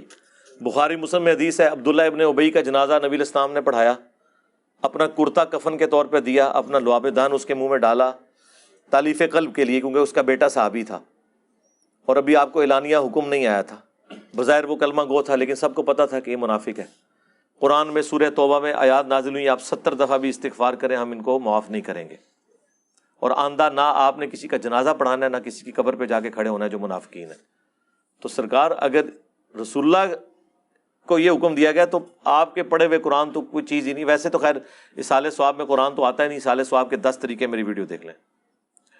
سیدہ خدیجہ افضل ہیں یا سیدہ فاطمہ؟ سیدہ خدیجہ ہی افضل ہیں جی. علی بھائی کیا مرد حضرات ہاتھ پر دھاگا یا کڑا وغیرہ پہن سکتے ہیں؟ نہیں، عورتوں کی مشابہت ہے، ضرورت ہی نہیں پہننے کی. زیادہ سے زیادہ آپ نے کوئی گھڑی باندھنی ہے تو وہ آپ باندھ لیں. دھاگا باندھنے میں تو کوئی مسئلہ نہیں ہوگا اگر کسی کوئی مذہبی ایکٹیویٹی کے طور پہ کوئی ایسا کام نہ کر رہا ہو. لیکن یہ جو زیورات یا یہ دھات کی بنی ہوئی چیزیں پہننا تو منع ہے. آپ کے مطابق تمام فرقوں کو صدقات دینا جائز ہے. اس فنڈنگ سے جو اس فرقے کی کتابیں چھپتی ہیں تو کیا ان کا گناہ ہمیں ملے گا؟ میرے بھائی کوئی کتابیں نہیں چھپتی فرقے کی. کس نے آپ کو کہہ دیا فرقے کی کتابیں؟ آپ کدھر چھپتی ہیں؟ اب سب کچھ PDF ہے، کتابیں کون پڑھتا ہے؟ یہ چھاپ بھی لیں تو ان کی کوئی بکیں گی نہیں. قرآن ترجمے والے نہیں لوگ خرید رہے. یہ حدیثوں کی کتابیں بھی ہم نے اتنی مشکل سے اس کو اکیڈمی سے پیسے ڈال کے اس کو سستا کرنا شروع کیا. مشکات مارکیٹ کے اندر آپ کو 6,000 کی مل رہی ہے، ہم یہاں اپنی اکیڈمی میں 3,000 کی دے رہے ہیں. کافی عرصہ تک ہم جو ہے وہ 2,000 کی دیتے رہے ہیں. ابھی ہم نے 2,500 کی ہوئی ہے اور 500 روپے ہم خود سے ڈالتے ہیں. 3,000 کی خرید کے 2,500 کی دیتے ہیں اور 3,000 کی بھی ہمیں اس لیے مل رہی ہے کہ ہم نے سیکنڈوں میں اٹھائی ہیں. ادروائز عام دکاندار کو تو وہ مشکل سے 3,200-3,300 کی ملے گی، آگے وہ 5,000-6,000 کی بیچتا ہے. تو کدھر لوگ آپ خریدتے ہیں کتابیں؟ بے فکر ہیں، کوئی نہیں آپ کے وہ چھپتی ہے ایسی کوئی ایسی کتاب. ابن ماجہ کی حدیث 4217 میں ہے کہ زیادہ ہنسنا دل کو مردہ کرتا ہے. آپ نے کہا تھا کہ حدیث نہیں ہے بلکہ باپا جانی نے فرمایا. یہ میں نے جو اس وقت وہ ایک وہ مجھے پتا ہے وہ کلپ بڑا وائرل ہو گیا، بعد میں وہ کسی نے کاٹ لیا. وہ ایک ضمناً بات ہو رہی تھی، اوور لک ہوگی، مجھے چاہیے تھا میں اسے بریف کرتا کہ یہ زیادہ ہنسنے کے بارے میں. مطلقاً ہنسنا اس کیٹیگری میں فال نہیں کرتا. میری مذاق کے اوپر علیحدہ سے ویڈیوز موجود ہیں مذاق کے حوالے سے. تو وہ اس کانٹیکسٹ میں بات کر رہا تھا نا کہ یہ لوگ بالکل ہی اس حوالے سے وہ رونا پیٹنا ڈال کے رکھتے ہیں کہ جی ہنسنا ویسے ہی کوئی ایسی چیز ہے کہ جو کوئی گناہ کا کام ہے. تو اس کانٹیکسٹ میں بات کر رہا تھا. اس میں ٹھیک ہے، یہ مجھے اس وقت کھول کے بیان کرنا چاہیے تھا کہ زیادہ ہنسنے والا جو معاملہ ہے اس کو کنڈیم کیا گیا ہے. باقی مسکرانا اور ہنسنا جو ہے وہ جائز ہے. جب ہم کہتے ہیں کہ فلاں صحابی نے اہل بیت کے ساتھ زیادتی کی تو کہتے ہیں کہ اللہ کو آنے والے دور کا پتہ تھا، قرآن میں آیا رضی اللہ عنہ عن سیماہم وجوہہم. او یار یہ تو پرانی باتیں ہو گئی ہیں. کلن والا میرا کلپ نہیں دیکھا تسی؟ کون سی چیز آپ کون سی کہاں جگہ لگا رہے ہیں؟ یہ رضی اللہ عنہ جب آیات نازل ہوئی ہیں نا، یہ صلح حدیبیہ کے موقع پہ نازل ہوئی ہیں، کیٹاگوریکلی نہیں ہے. کیٹاگوریکلی جو چیز آئی ہے وہ سورہ التوبہ کے اندر آئی ہے کہ صحابہ کے 3 گروہ ہیں. اہل ایمان ہے، سابقون الاولون من المہاجرین والانصار. اس کے بعد جو پکے منافق ہیں جن کو اے نبی تم نہیں جانتے، تمہارے ساتھی نہیں جانتے، ان کو اللہ جانتا ہے. تیسرے ملے جلے اعمال کرنے والے. سب کے لیے رضی اللہ عنہ نہیں ہے. ہم تو سب کے لیے دعائیہ کلمات کہیں گے. رضی اللہ عنہ کے دو معنی ہیں, اللہ ان سے راضی ہو, اللہ ان سے راضی ہوا.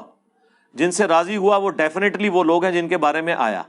باقی جو ہے کلم وعد اللہ الحسنہ, تو ظاہر ہے یہ وعد اللہ الحسنہ انہی کے لیے ہے جو مرتے دم تک ان اعمال کے اوپر اس کریکٹر کے اندر فٹ ان رہے.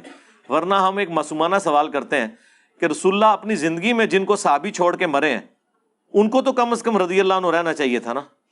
تو بخاری مسلم میں موجود ہے کہ رسول اللہ کی وفات کے بعد قبائل مرتد ہو گئے اور حضرت ابوبکر نے ان کے خلاف قتال کیا. حضرت ابوبکر جن قبائل کے خلاف قتال کر رہے تھے, رسول اللہ کی وفات کے بعد وہ مرتد ہو گئے, تو رسول اللہ کی زندگی میں وہ کیا تھے؟ صحابی. مسلمان نہیں کہنا اب, کیونکہ آپ کا تو عقیدہ ہے جس نے ایک دفعہ بھی حضور کو ایک نظر دیکھا اور کلمہ پڑھ لیا تو وہ صحابی. کہتے نہیں جب وہ مرتد ہو گیا تو وہ صحابی نہیں رہا. یہ تو ہم سوال ہی نہیں کر رہے, آپ رخ بدل رہے ہیں. رسول اللہ نے جب آنکھیں بند کی ہیں تو ان کو صحابیت کے طور پہ چھوڑا ہے یا نہیں چھوڑا, یہ بتائیں. صحابی کے طور پہ چھوڑا ہے. حضور کی زندگی میں تو انہوں نے کفر نہیں کیا. اب جو بعد میں کر رہے ہیں تو وہ بریلوی دیوبندی اہل حدیث سے تو مرتد نہیں ہوئے, صحابیت سے ہوئے نا. انہی کے بارے میں بخاری مسلم میں ہے کہ میرے حوض کوثر پہ آئیں گے, میں ان کی شکلیں پہچان رہا ہوں گا, میں کہوں گا اصحابی, تو میرے صاحب ہیں. مجھے بتایا جائے گا آپ کے بعد یہ دین سے الٹے قدم پھر گئے تھے, انہوں نے دین میں بدعتیں جاری کر دی تھیں. آپ نے فرمایا میں کہوں گا سحقن سحقن لمن غیر بعدی, سحقن سحقن لمن بدل بعدی. ان پہ پھٹکارو, ان کو مجھ سے دور کر دو جنہوں نے میرے بعد میرے دین کو بدل دیا. اور اس میں بخاری میں الفاظ ہیں, ابن عباس کہتے ہیں یہ وہ لوگ تھے جن سے حضرت ابوبکر نے پھر جنگ کی تھی. حضرت ابوبکر کو ایسے لوگوں سے جنگ کرنی پڑی جو نبی الاسلام کی وفات کے بعد مرتد ہو گئے, منکرین زکوٰۃ ہو گئے, مسلمہ کذاب کے ساتھ مل گئے. تو وہ کیا صاحب وہ رضی اللہ عنہ ہوتے. قرآن تو مکمل ہو چکا تھا نا, نبی الاسلام کے بعد تو کوئی قرآن ایسا نازل نہیں نہ ہوا, وہی کا سلسلہ تو ختم ہے. تو حضور تو اپنے زمانے میں اگر رضی اللہ عنہ کا مطلب آپ جو لے رہے ہیں اس کے مطابق وہ سارے رضی اللہ عنہ ہوتے, تو کدھر گئے؟ یہ وہ چیزیں ہیں جو ٹیکنیکلی اہل سنت کے ائمہ کو, محدثین کو پتہ ہے, انہوں نے کتابوں میں واضح کی ہیں. لیکن بعد والے لوگوں نے شیعہ کی ٹسل کے اندر یہ باتیں چھپائیں. آج جب وہ پبلکلی حدیثیں باہر آنا شروع ہوئی, میری وجہ سے نہیں, نہ سوشل میڈیا کی وجہ سے. میں تو جواب دے رہا ہوں, ذاکر نائک کو میں نے تو انگلی نہیں کرائی تھی کہ تو یزید کو رضی اللہ عنہ کہے 2009 میں, اس نے کہا نا, میں نے تو جواب دیا. اس وقت یہ سارے وہابی دیوبندی اور اہل حدیث اور بریلوی یہ کام مرے پڑے ہوئے تھے, اس کو جواب کیوں نہیں تھے دے رہے؟ جب میں نے جواب دیا تو اس کو چھوڑ کے میرے پیچھے پڑ گئے. ٹھیک ہے, میرے پیچھے اس لیے پڑے تاکہ اپنے فرقیاں دی منجی ٹھکوان. پھر میں نے ان کو ہار تک چھوڑ کے آیا, میں کہ پھر تک لینے یزید کتوں آیا سی, جتوں نکلیا سی نا یزید اتھے تک پھر میں پہنچیا. قرآن یا حدیث کی کتابوں کو مسجد میں نیچے رکھ کر پڑھ سکتے ہیں, کسی کے سامنے رکھ کے نہ پڑھیں. ویسے زمین پہ رکھ کے پڑھنے میں حرج کوئی نہیں ہے, کوئی گناہ نہیں ہے, لیکن یہ پسندیدہ عمل نہیں ہے. نبی علیہ السلام نے ٹیمپرڈ تورات تھی, ابو داؤد میں آتا ہے جب آپ یہودیوں کے مدرسے میں ایک کیس کا فیصلہ کرنے گئے تھے تو انہوں نے رسول اللہ کو ایک گدی دی, تو آپ نے اپنی پیٹھ کے نیچے رکھی. تھوڑی دیر کے بعد وہ اندر سے تورات لے کے آئے تو نبی علیہ السلام نے وہ گدی نکال کے سامنے رکھی اور تورات کو اس پہ رکھا اور کہا کہ میں ایمان لایا اس کتاب پر اور اس کے نازل کرنے والے پر. حالانکہ کتاب ٹیمپرڈ تھی, آپ نے اس کا احترام بھی کیا, اپنی پیٹھ کی گدی نکال کے خود زمین پہ بیٹھ گئے اور اس کو اس کے اوپر رکھا. یہ پریفریبل ہے, لیکن آپ کی روح سے تو یہ نہیں ہونا چاہیے تھا, کیونکہ آپ کو تو تکیوں پہ نہیں بیٹھنے دیتے. لوگ کہتے ہیں تکیے پہ رکھ کے قرآن پڑھا جاتا ہے, اس پہ آپ نہ بیٹھیں. تو نبی علیہ السلام تو اس پہ بیٹھے ہوئے تھے, اس کے اوپر تورات رکھ دی.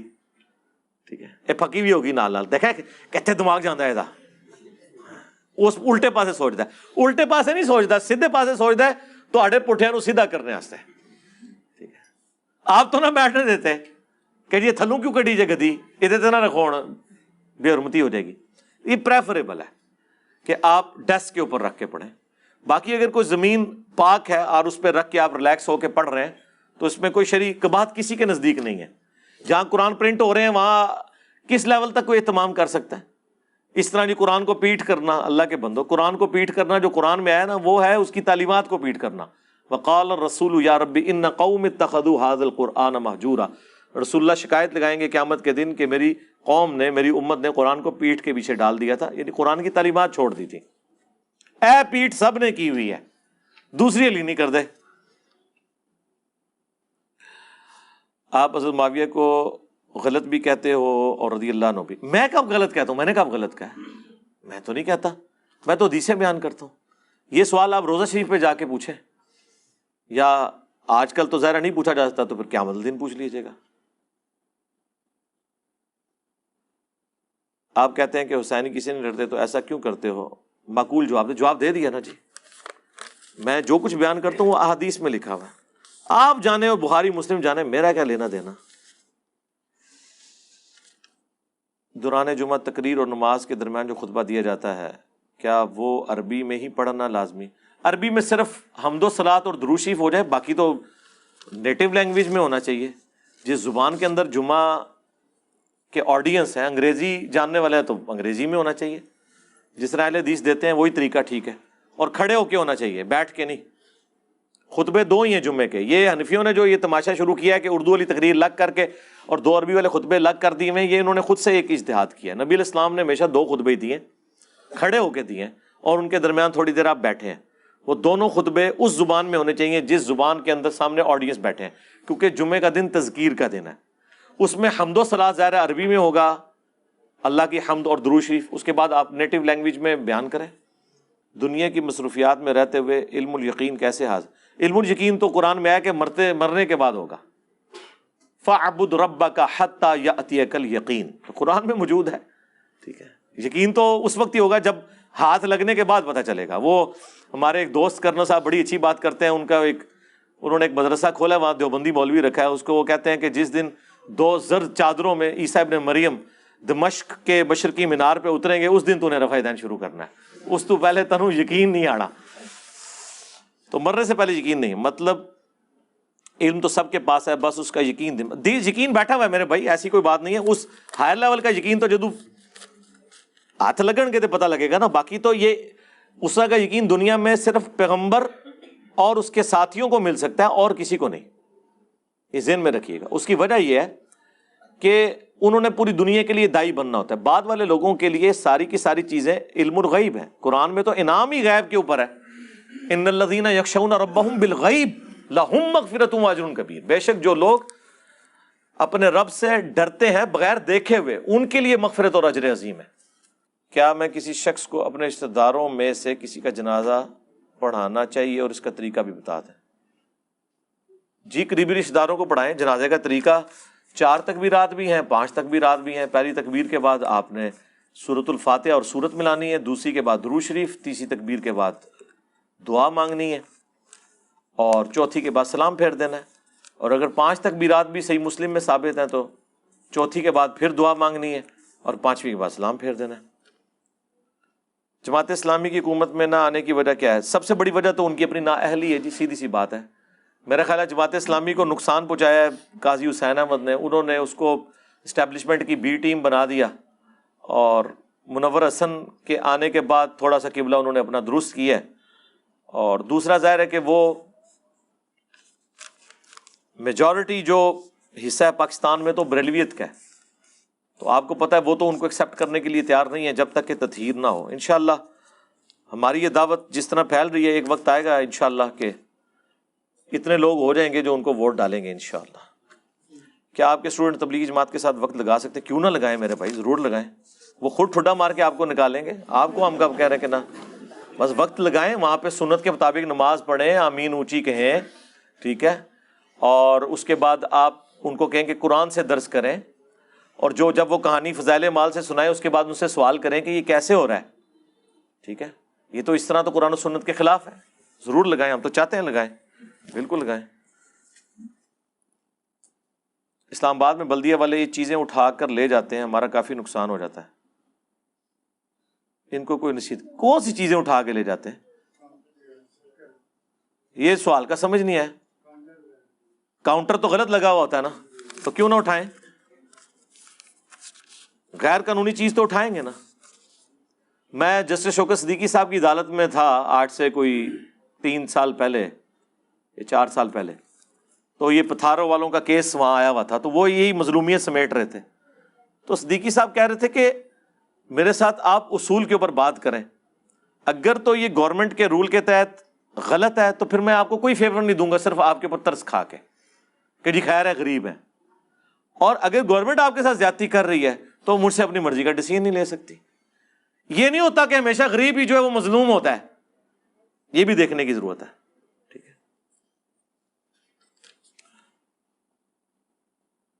گزارش ہے اپنے چاہنے والوں کو واضح کریں کہ علمی کتابی کوئی فرقہ نہیں، بڑی بار واضح کیا ہوا، سب کو واضح ہے، کوئی دنیا میں ایک بندہ بتائیں جس نے کہا علمی کتابی فرقہ ہے؟ ہاں اے پھکی تو اڈے ہستے دیوبندی بریلوی اہل حدیث کو آپ پوچھیں، وہ اپنا پورا آپ کو شجرہ بتائیں گے، ہمارے سارے اسٹوڈنٹ کہیں گے ہمارا کوئی فرقہ نہیں ہے، اور کیا ہو، یہ کرامت ہے یا وہ کرامت ہے بتائیں؟ ہمارا کوئی اسٹوڈنٹ نہیں کہے گا کہ علی بھائی فرماتے ہیں، وہ کہیں گے جی یہ دیکھیں بخاری کا نمبر ہے 2812، جا کے خود دیکھ کریں، خود چیک کر لیں۔ ہاں کیا بات کرتے ہیں جناب۔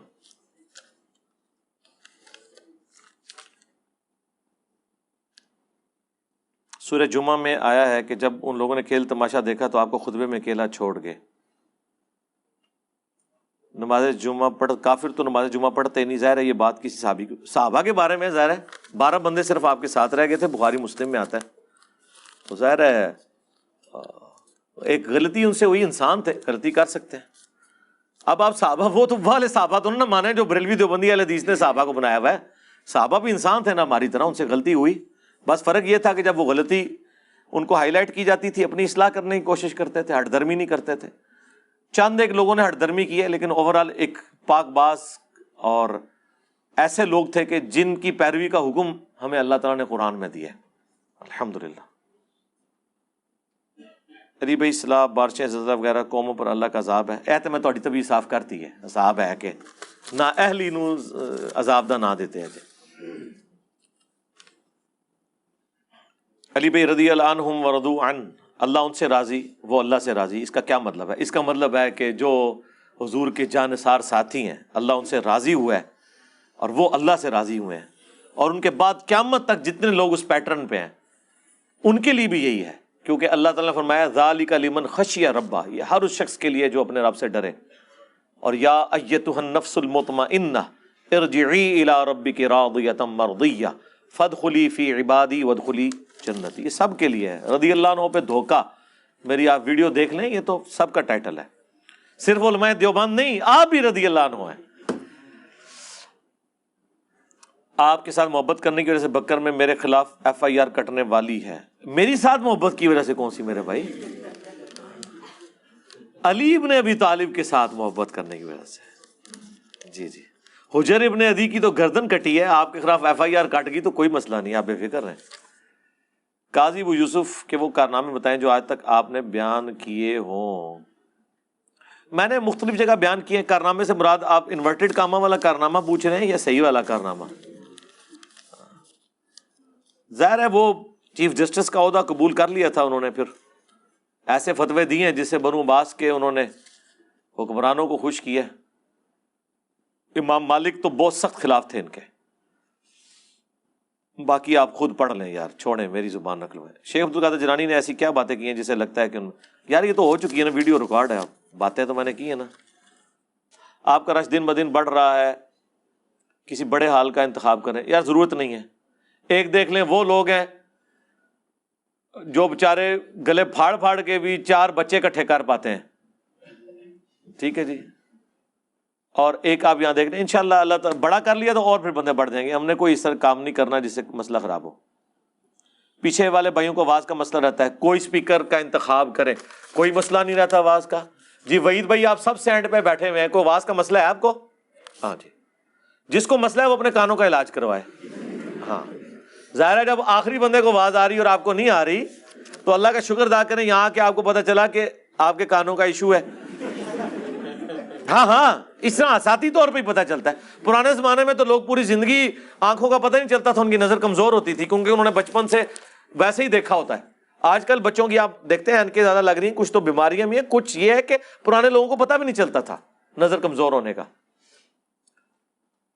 جو بائبل فری ملتی ہے لاہور سے، وہ کون سی بائبل ہے؟